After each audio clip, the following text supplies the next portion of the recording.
Ketika saya berbagai seminar pelatihan saya ikuti, ternyata bangsa dan negara ini maju itu karena faktor pengusahanya banyak.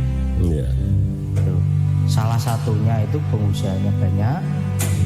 Yang kedua itu BUMN yang kuat. Nah, kalau daerah ya BUMD. Terus yang ketiga itu koperasi. Banyaknya sistem koperasi kan sistem ekonomi kerakyatan.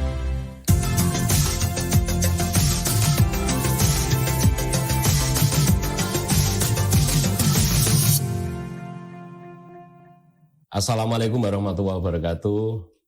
Jumpa lagi bersama saya Bang Kumis, Kupas Masalah dan Isu. Saudara-saudara sekalian, hari ini saya sengaja menghadirkan anak muda, seorang pengusaha anak muda yang bergerak di bidang wirausaha, yang mulai nol anak muda ini kemudian menjadi pengusaha, yaitu es krim, dan ada jenang dan lain-lain.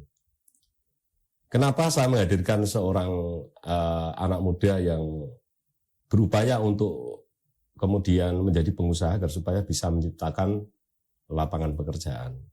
Tapi sebelumnya, supaya channel ini, channel Bang Kumis ini bisa terus berkarya, tolong subscribe, like, dan share ke Facebook atau ke YouTube atau ke medsos lain, karena ini gratis ya. Dan jangan lupa bunyikan lonceng agar supaya tidak ketinggalan dengan isu-isu yang kita bahas di channel YouTube Bang Kumis.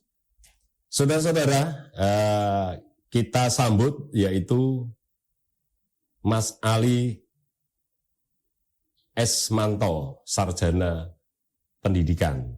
Assalamualaikum Mas Ali. Waalaikumsalam warahmatullahi wabarakatuh. Salam sehat Mas Ali. Salam sehat. Iya. Hari ini masih sehat Mas? Sehat, alhamdulillah. Wah, kelihatan sumringah anak muda yang sudah berupaya untuk mengembangkan usaha supaya bisa menciptakan lapangan pekerjaan. Iya, betul Bang Kumis. Iya. Kenapa kemudian kalau dilihat dari pendidikannya itu di IKIP ya, di IKIP mengambil jurusan guru ya, Guru. SPD, betul. Sarjana Pendidikan. Tetapi kok malah salah jalur Mas? Ini ceritanya bagaimana kemudian bisa kemudian sebelum usaha es krim dan jenang ini awal mulanya bagaimana kemudian milih usahanya? Ya. Oke Mas. Awal mula dari lulus SMA NU Al-Ma'ruf Kudus itu saya daftar di IKIP PGRI Semarang. Ambil jurusan PGSD. Karena pada saat itu baru tren-trennya PGSD naik. Ketika sudah masuk di IKIP PGRI yang sekarang jadi Universitas PGRI Semarang, tiba-tiba di semester 3 itu saya masuk di organisasi koperasi mahasiswa. Karena sebelumnya semester 1 itu masuk di himpunan jurusan, jadi organisasi jurusan yang ada kaitannya dengan eksternal juga, PMI, HMI, kami dan lain sebagainya. Yang itu nuansanya politik. Selalu mengambil posisi untuk menang sebagai presiden BEM. Lah karena saya tiba-tiba enjoy di koperasi mahasiswa, akhirnya saya memutuskan untuk menetap di koperasi mahasiswa. Disitulah saya belajar banyak tentang wirausaha. Nah, ketika saya berbagai seminar pelatihan saya ikuti, ternyata bangsa dan negara ini maju itu karena faktor pengusahanya banyak. Tuh. Salah satunya itu pengusahanya banyak. Yang kedua itu BUMN yang kuat. Nah, kalau daerah ya BUMD. Terus yang ketiga itu koperasi. Jadi banyaknya sistem koperasi kan sistem ekonomi kerakyatan. Kalau itu kuat semuanya, banyak semuanya, otomatis negara ini maju. Gitu ya. Seperti Cina, Amerika itu karena ekonominya, karena pengusahanya. Nah, disitulah setiap kali ikut pelatihan, setiap ikut seminar dimasuki itu terus. Oh iya. Nah, akhirnya luntur untuk menjadi gurunya itu luntur. Gitu. Dan salah satu niatan yang awalnya guru berubah jadi niat untuk menjadi pengusaha. Nah, untuk menjadi pengusaha ini saya berpikir apakah harus saya jalankan ketika masih kuliah atau nanti setelah kuliah. Karena efektivitasnya kuliah. Siapa tahu dulu Mas, apakah usaha ini usaha es krim dan jenang ini sambil kuliah atau setelah kuliah baru merintis usaha ini? Setelah kuliah. Setelah kuliah. Setelah kuliah. Jadi saya menyiapkan dulu. Jadi sebelum kuliah itu sebelum lulus itu menyiapkan dulu. Yeah. Jadi saya menabung setiap bulan itu harus ada target berapa rupiah yang saya tabung. Ketika ikut pelatihan dapat sangu tabung. Ketika dapat biaya kos dari orang tua, karena saya tidak jadi kos, aktivitas kampus, tidurnya juga di kampus, tapi tetap masih minta uang untuk minta uang kos. Dan uang kos itu kita tabung. Jadi ketika lulus itu tiba-tiba punya modal. Lah modal itu saya berpikir mau usaha apa. Saya kaji dulu. Lah ketika terpikir 2015 bangun es krim itu ketika masuk di HIPMI, Himpunan Pengusaha Muda Indonesia. Nah di situ termotivasi dengan sendirinya kumpul dengan pengusaha-pengusaha sukses. Nah di situ kalau kumpulannya dengan pengusaha sedikit banyak akan menjadi pengusaha kan gitu. Itulah dari situlah tiba-tiba saya tertarik dengan usaha yang ada di Semarang, yaitu startup baru yang membuat warung es krim itu. Berarti ada usaha di Semarang juga ini ya? Maksudnya? Ada contoh di sana. Jadi di sana itu punya temen. Jadi saya punya gambaran itu dan modalnya tak pikir kok nggak begitu banyak. Akhirnya saya buka di Kudus. Itu awal mulai di situ. Jadi buka es krim dulu, baru setelah berkembang. Jenang ini sebetulnya dari orang tua.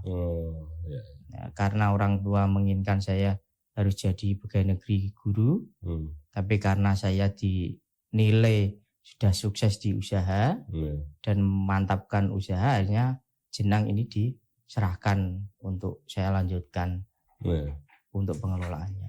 Nah, gitu ceritanya. Mas Ali, kenapa kemudian memilih usaha es krim? Padahal itu kan banyak kesempatan usaha yang lain. Kenapa kemudian harus milih es krim? Apakah memang sejak kecil, waktu Mas Ali kecil itu sukanya es krim? Ada histori secara pribadi atau gimana itu kemudian es krim? Es krim itu karena dari teman-teman yang saya survei, kebanyakan suka. Dan di Kudus itu belum ada. Oh gitu ya? Gitu ceritanya itu. Jadi saya buka warung es krim itu. Jadi peminatnya ketika disurvei itu tinggi dan modalnya tidak begitu banyak.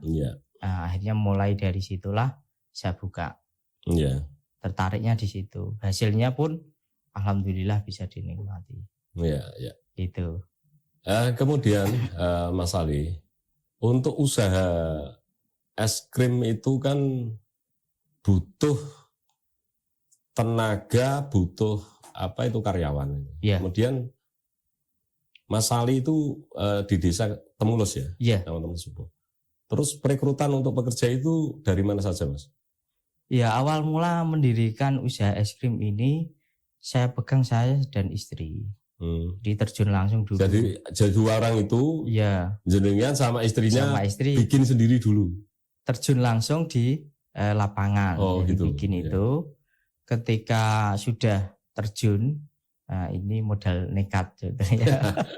Justru sing nekat kuwi sing dadi nek ora nekat malah Ora iso dadi. Nekat Iya. akhirnya ketika buat sendiri ada pelanggan, ada teman yang kita minta komentar, kritik dan sarannya. Lah kritik dan saran itu saya sebagai bahan evaluasi. Ketika evaluasinya es krimnya harus rasanya paten dan es krim ini sudah mulai diminati, akhirnya saya konsinyasi kerjasama dengan Indofood. Oh. Itu yang di sana ada es krim cair. Oh. Itu jadi bentuknya cair. Bentuknya cair. Ya bukan lagi es mengental itu ya. Iya. Ya. Terus saya olah di Kudus. Oh, jadi bahan bakunya dari sana. Ya. Gitu. Supaya apa? Supaya cita rasanya ini tetap sama. Kalau buatan tangan sendiri dulunya berbeda-beda. Hari ini, besok itu kadang beda rasanya. Takarannya itu yang kadang kurang pas. Dari evaluasi itu akhirnya saya tetapkan untuk kerjasama dengan Indofood. Jadi disuplai produk dari sana. Nanti kalau barangnya sudah sampai Kudus, biayanya saya transfer. Gitu. Jadi kalau orang ke Rajani es krim itu ya melihat rasanya sama terus, enak karena kualitas. Iya. Kualitas dari punya ciri khas untuk rasa ya berarti ya. Iya betul. Kemudian untuk pemasaran Mas Ali, sekarang melalui apa? Apakah door to door atau melalui apa online atau bagaimana cara pemasaran? Es krim itu kan bentuknya warung. Oh gitu ya. Jadi orang langsung ke sana, nanti disodorkan menu. Pengen es krim yang original, apa es krim yang ada kombinasinya buah, es krim kombinasinya Oreo, atau es krim kombinasinya dengan roti dan sebagainya. Banyak menu-menu yang sekarang saya tampilkan. Dan di sana juga bukan hanya es krim sekarang, ada mie, mie goreng, mie godok, spaghetti, ada kue tio, terus ada mie ramen, terus ada teh, kopi, terus ada susu. Rasanya itu ya? Enggak, menunya. Menunya. Ada kopi, ada teh, ada susu, terus ada mie. Banyak sekarang menunya. Ada siomay, terus ada batagor. Sekarang berkembang ke sana. Oh gitu ya. Jadi banyak menu yang ada di Rajani es krim. Setelah setiap bulan kita evaluasi. Dan evaluasi terakhir ada yang mengasih masukan dan saran untuk menu makanan berat. Itu yang baru saat ini baru kita kaji efektivitasnya untuk makanan berat yang ada di sana.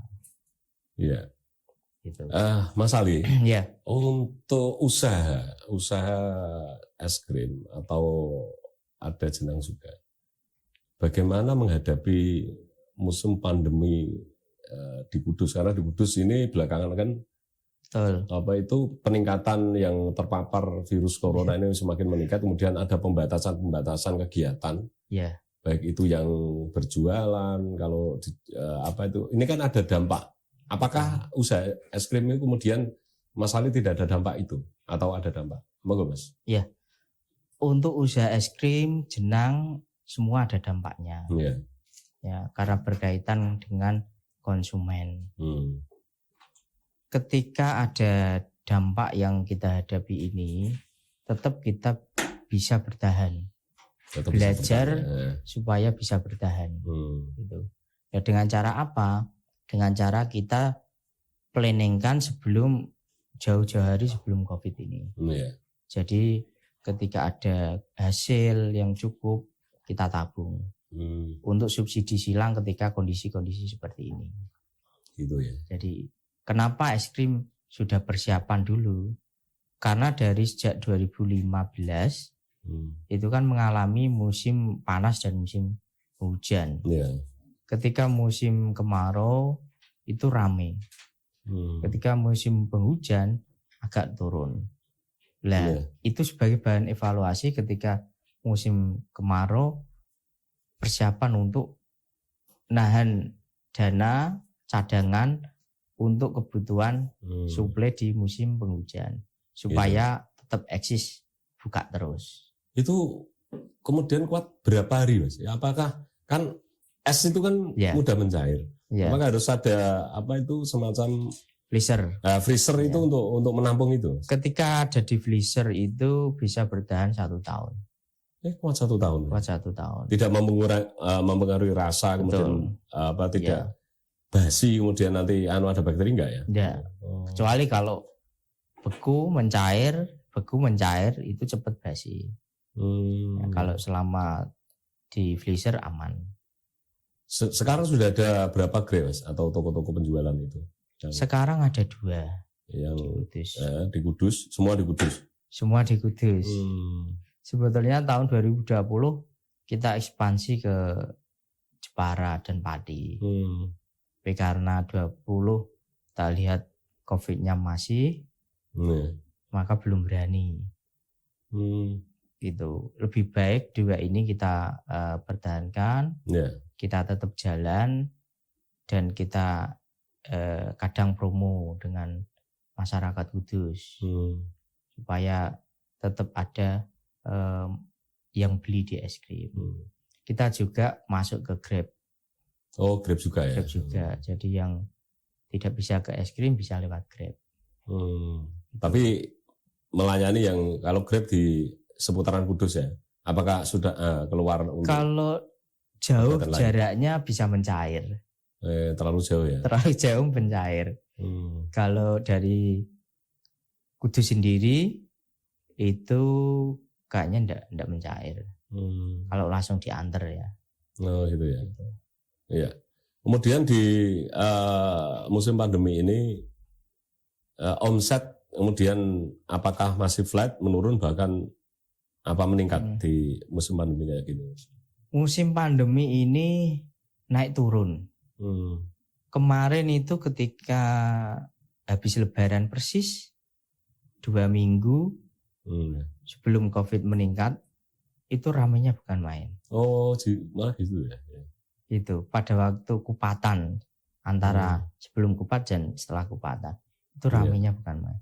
Setelah itu turun lagi kondisi COVID ini. Memang mempengaruhi juga COVID ini. Gitu ya. Ya, termasuk di Jenang juga kita kan pemasarannya ke luar kota, ke tempat pariwisata, ke pusat oleh-oleh, swalayan, terminal.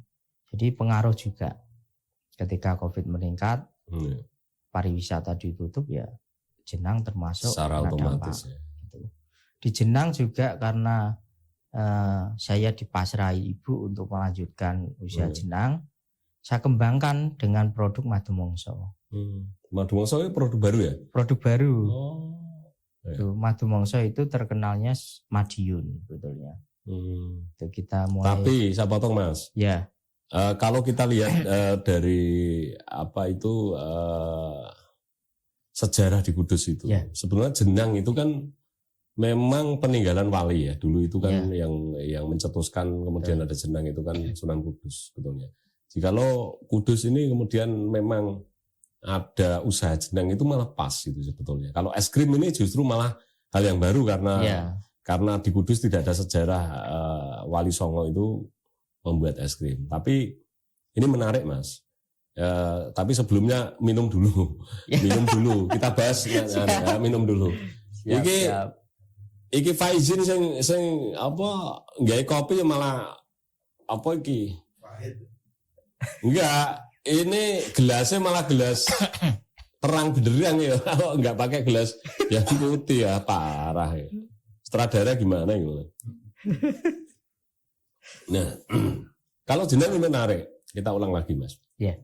Siap. Karena Jenang ini memang ada sejarah ya, ada historisnya bahwa Kudus ini memang ada Sunan Kudus yang dulu itu mengajari tentang pembuatan Jenang. Nah kalau Jenang ini nanti kemudian pemasarannya sampai mana saja Mas? Pemasaran kita sampai ke wilayah Jawa Tengah, Jawa Timur, Yogyakarta. Untuk kota-kotanya yaitu mulai dari Demak, Semarang, terus sudah jauh ya. Pekalongan, terus Magelang, Solo Raya, terus Jogjanya sendiri sampai ke Gunung Kidul, terus Jawa Timur itu meliputi Malang, Kediri, Ngawi, Madiun, Trenggalek, Ponorogo, Pacitan, Tuban, sekitar itu. Iya. Mas Ali, kenapa saya tertarik dengan saya menghadirkan jenengan? Karena selama ini obsesi orang tua terhadap anaknya itu untuk kuliah, untuk sekolah itu kan hanya berputar pada profesi, masuk PNS, masuk yang jenisnya pegawai-pegawai, baik itu swasta maupun negeri.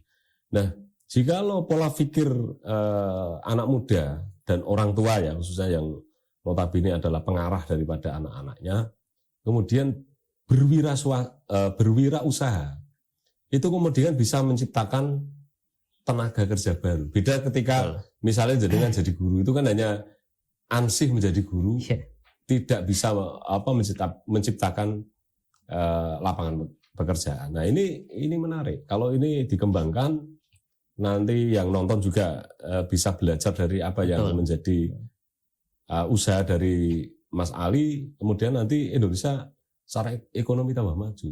Betul. Nah, bagaimana tanggapan Mas Ali berkaitan dengan kebijakan pemerintah, kaitan dengan para wirausaha, apalagi yang wirausaha muda yang punya niatan untuk ikut program pemerintah yaitu menciptakan tenaga kerja. Monggo Mas Ali. Oke. Peran pemerintah sebetulnya bisa memfasilitasi bagi pengusaha-pengusaha. Ya, artinya gini. Dari segi ketersediaan bahan baku.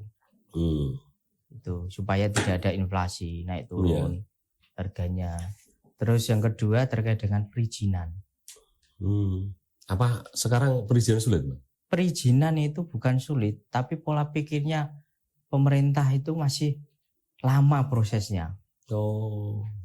Maka ketika Presiden Jokowi ini mencanangkan perizinan harus dipercepat, nah ini yang bawah-bawahnya ini belum bisa sama pola pikirnya. Belum bisa menjalankan, belum bisa mengaplikasikan sesuai dengan instruksi Presiden. Nah, di kepemimpinannya Pak Jokowi ini banyak kader-kader dari HIPMI itu masuk ke kabinet. Termasuk yang Menteri Investasi itu mantan Ketua HIPMI, Pak Bahlil itu mantan Ketua HIPMI Pusat, itu mencanangkan perizinan harus dipercepat. Tapi kenyataannya yang bawah ada yang cepat, ada yang enggak. Itu. Jadi kembali kebijakannya di pemerintah kabupaten kota. Itu. Kalau Kudus termasuk masih lama. Masih lama ya. Karena saya ngurus perizinan di Kudus itu prosesnya masih lama, seperti dulu, masih seperti dulu.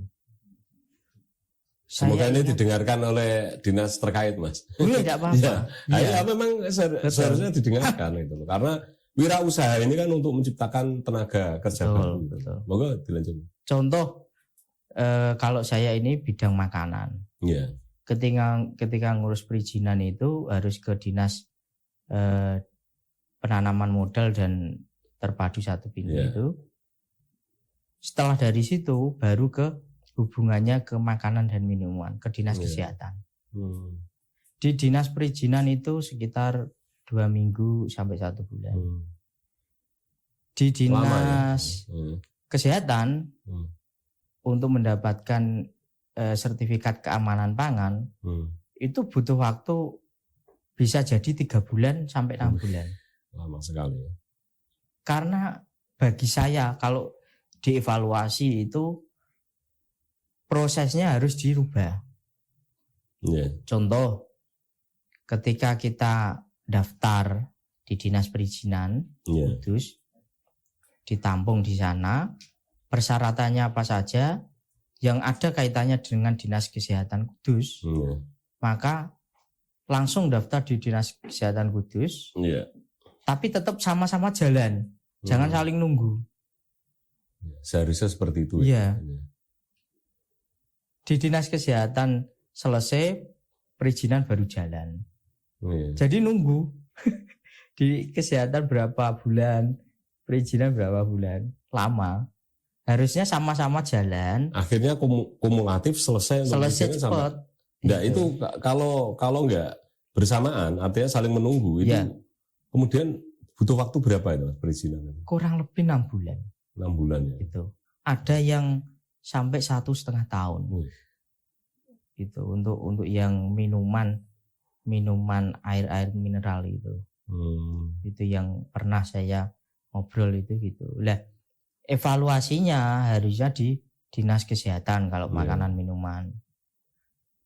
Kalau sudah daftar di sana pengen mendapatkan sertifikat keamanan pangan, yang dibutuhkan kan sebetulnya uji lab. Uji lab sendiri sudah 2 minggu. Iya. Terus setelah selesai uji lab dari Dinas Kesehatan itu menunggu 30 orang baru dibuatkan. Oh, Surat. jadi enggak satu diproses, dua Enggak, diproses ya. itu yang Nah, itu ya repot. buat lama. Sebetulnya langsung diproses. Itu. Iya. Nah, itu dari evaluasi dari Dinas Kesehatan sebetulnya itu. Iya. Satu harus diproses, walaupun nanti setelah selesai kapan UMKM ini mau dikumpulkan.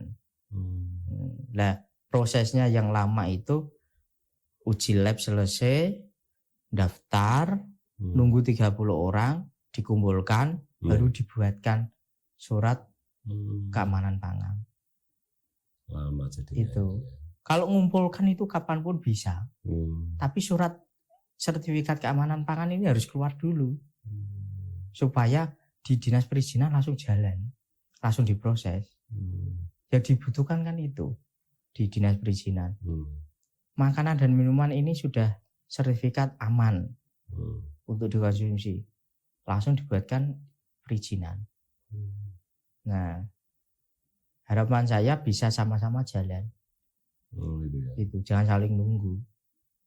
Itu Iya. Ketika HIPMI pusat itu mengadakan rakernas itu, saya dengar cerita dari Pak Jokowi. Dulu ngurus izin kayu, usianya Pak Jokowi itu ngurus untuk di luar negeri di Uni Emirat Arab, itu butuh waktu 2 jam selesai. Di Indonesia sampai berbulan-bulan. Saya menarik Mas Ali kalau di sini.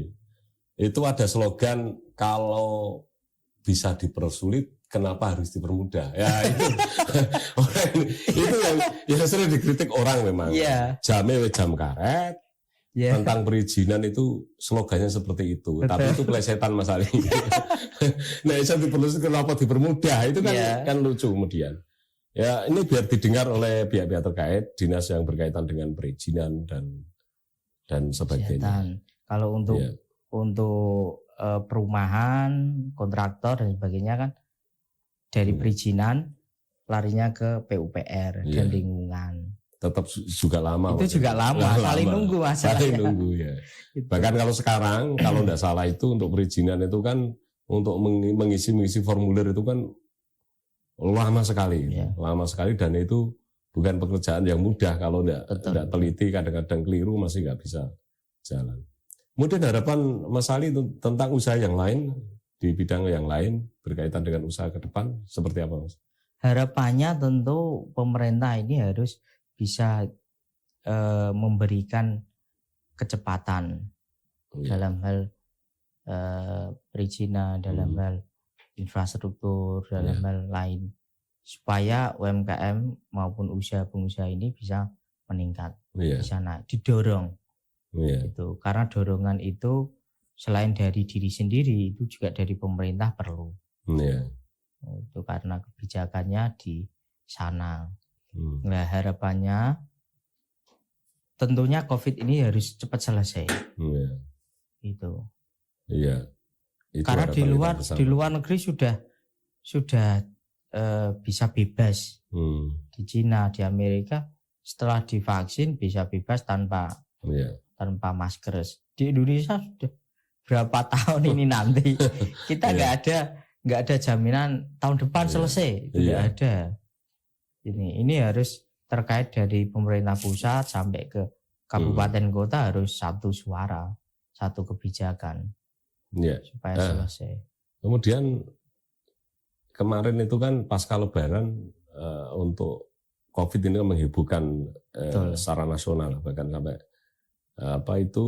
Menteri Kesehatan turun, Ketua BPBD pusat turun, Kapolri turun ke Kudus semua, kemudian Panglima juga turun ke Kudus ya, sampai dikerahkan dari baik TNI maupun Polri, baik dari Polda Jawa Tengah dan Kodam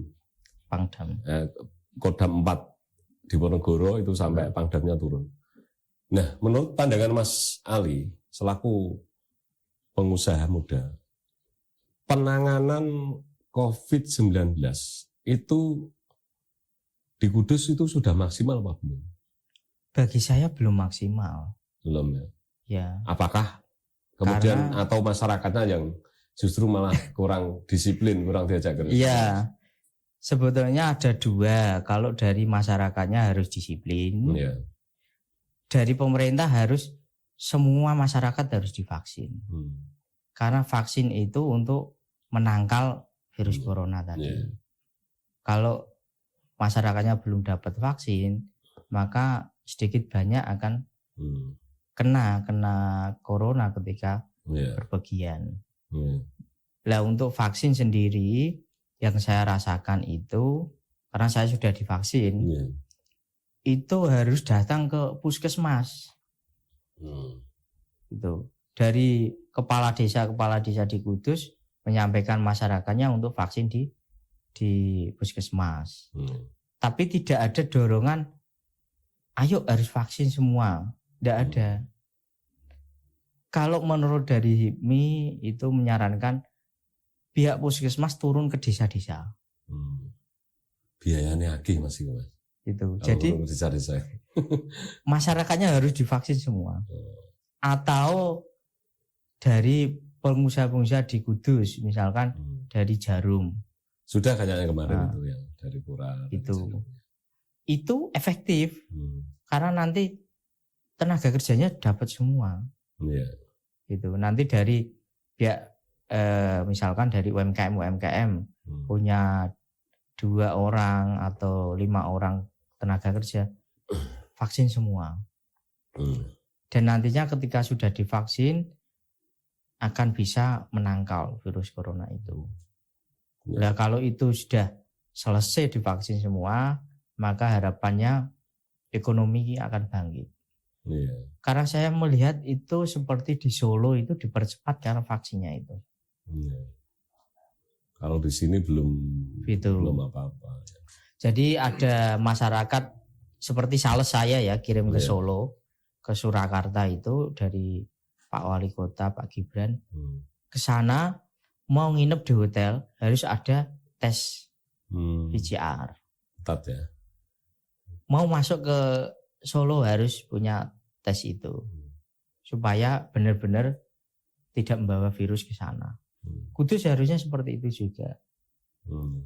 Itu di perbatasan. Bukan hanya di Tanggulangin, tapi harus di perbatasan sana, Pati, perbatasan Jepara juga harus dikasih tes itu. Kemudian usaha apa yang nanti kemudian akan dikembangkan selain ini, Mas, selain jenang dan es krim untuk ke depan? Untuk kedepannya ini saya akan merekrut tenaga kerja di bidang yang khusus, misalkan admin, terus manajemen bidang pemasaran, manajemen di bidang online, terus manajemen untuk SDM. Ini akan saya rekrut tenaga kerja baru. Rencananya kemarin sebetulnya tahun 2020, lagi-lagi karena ini belum berakhir, ada COVID itu ya. Ada COVID, saya tunda. Karena harapan saya ketika manajemen ini sudah terbentuk, nanti kita akan naik kelas. Itu. Ketika naik kelasnya itu mungkin bisa tambah produk Iya. yang untuk jenang dan madu mongso. Untuk yang es krimnya tambah outlet. Harapan saya itu. Kalau sudah terbentuk sistem, Iya. ini nanti ketika tambah usaha, tambah berkembang, tidak akan jatuh. Harapannya kan seperti itu. Iya. Nah, maka sistem dulu kita benahi. Mas Ali, ya, suka dukanya dalam berusaha, merintis usaha itu apa saja, Mas? Ini kan perlu masyarakat tahu, biar nanti banyak belajar dari seorang Ali Esmanto yang sudah sukses di usia muda itu. Suka dukanya dulu itu kalau belum memulai itu bingung. Belum memulai usaha bingung. Ini nanti saya mau usaha apa?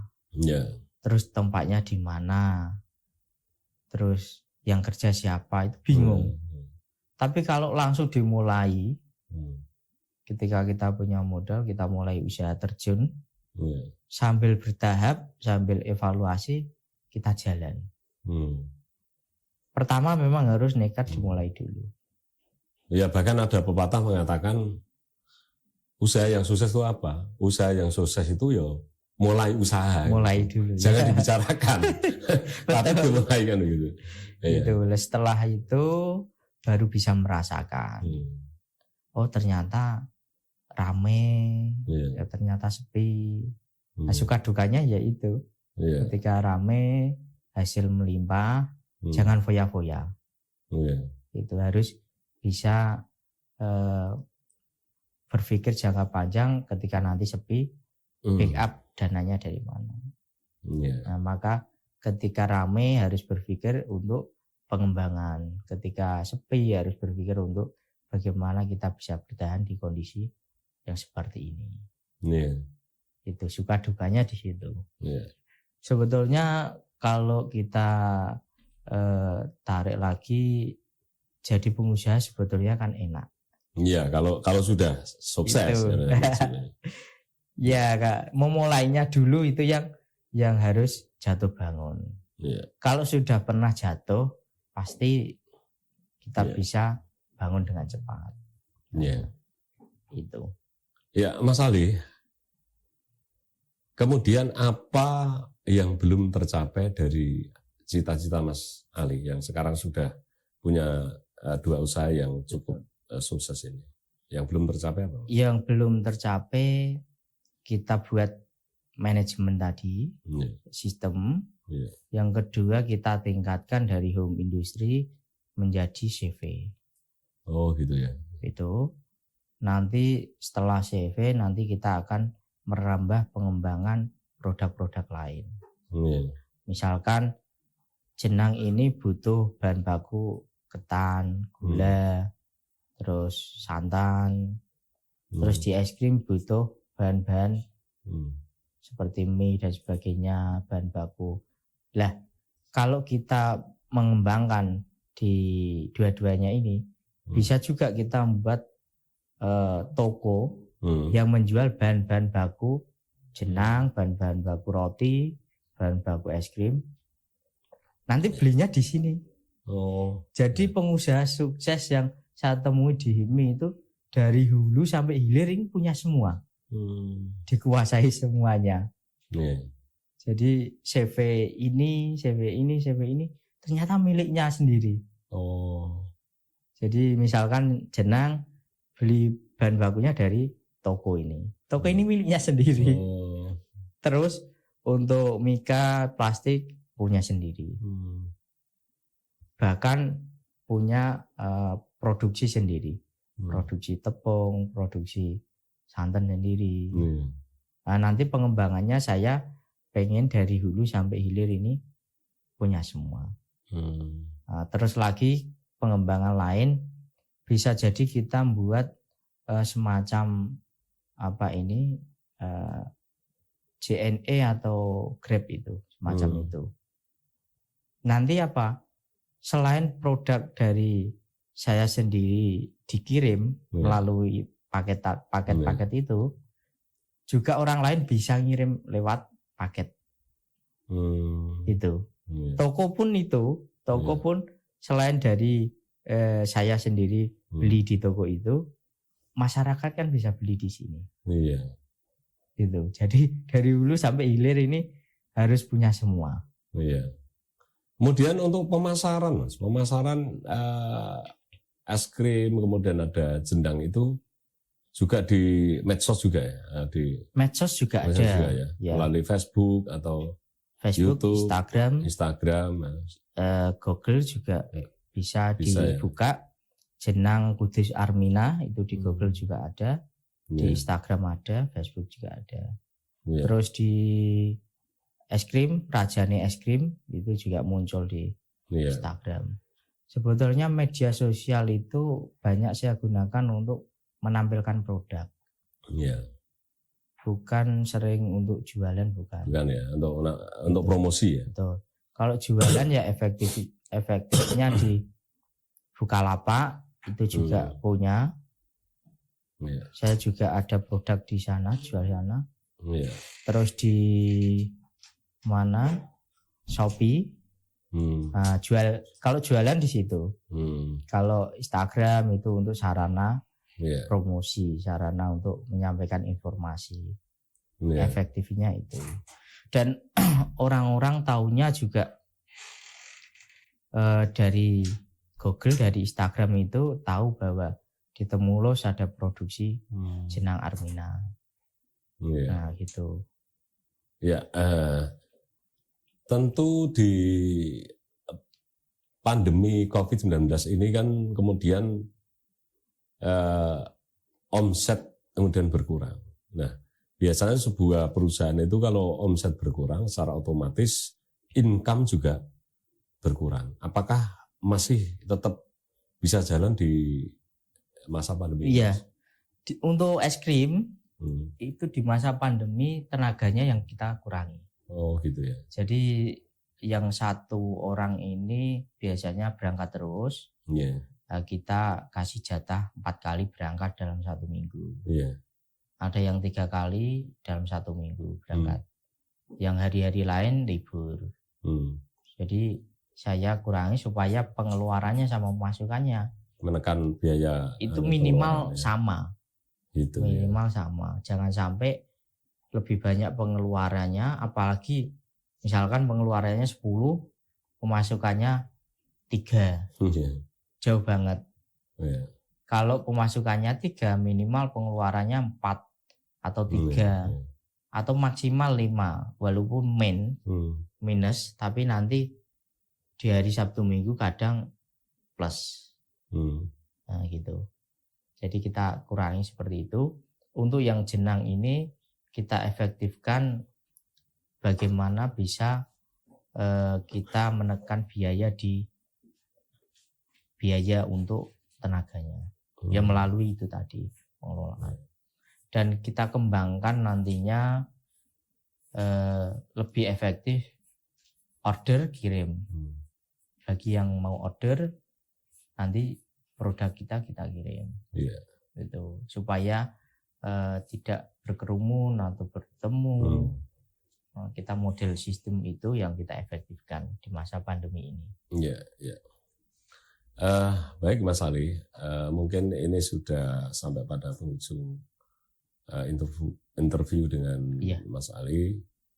Saya minta sebelum nanti closing statement, ajakan untuk para pemuda agar supaya berani dan mau berwirausaha. Jadi jangan terfokus pada pegawai, baik itu pegawai swasta maupun pegawai negeri, Mas. Ya, ajakan untuk generasi muda, untuk para pemuda, mari kita bersama-sama pada para pemuda yang punya tekad, punya niat berani, ayo menjadi pengusaha. Karena salah satu kuncinya negara ini maju adalah dari pengusahanya. Jadi pengusahanya banyak, negara kita akan maju. Dan kalau kita berani memulai sekarang, kapan lagi kalau kita tunggu-tunggu kan? Harus kita mulai, jangan sampai kita nunggu-nunggu nanti. Kalau kita belum memulai, maka kita akan belum berani. Iya, ya, Untuk ajakan yang memulai. bagus ini. Semoga ini Betul. para pemirsa tertarik dengan apa Betul. yang menjadi ajakan Mas Betul. Ali Esmanto. Jadi pengusaha itu tidak harus hari ini punya ide, besok jalan. Iya, butuh waktu, butuh proses. Butuh waktu. Ya, betul.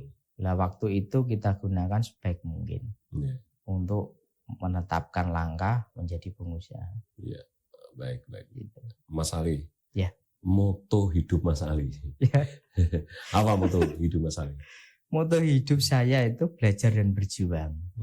Ya. Jadi tetap saya ini selalu belajar. Iya. Seperti ini belajar sama Pak Kumis.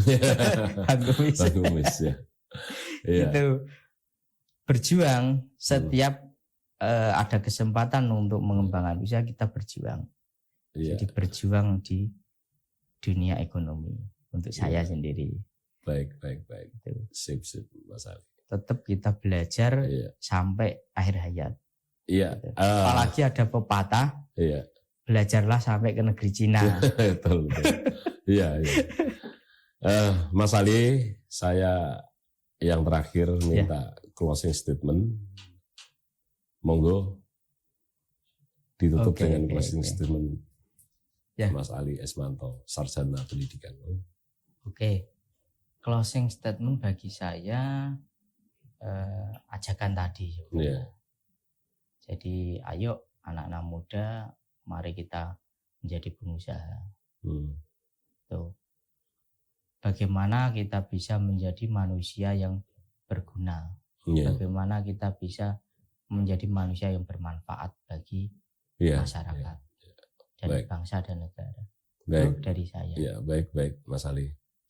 Mas Ali Esmanto, Ya. sarjana pendidikan, tapi S2-nya itu es krim. Betul. Ya. Terima kasih Mas Ali Esmanto, bincang-bincangnya memberi motivasi kepada kita semua, terutama para pemirsa yang masih muda, Sama-sama. agar supaya mau berusaha, mau menjadi wirausaha, agar supaya negara ini terus maju dengan adanya anak muda yang mau berwirausaha, Mas Ali. Terima kasih. Semoga Sama-sama. apa yang menjadi cita-cita Mas Ali Esmanto akan tercapai. Amin. Amin. Dan terima kasih mau hadir di podcast Bang Siap. Kumis.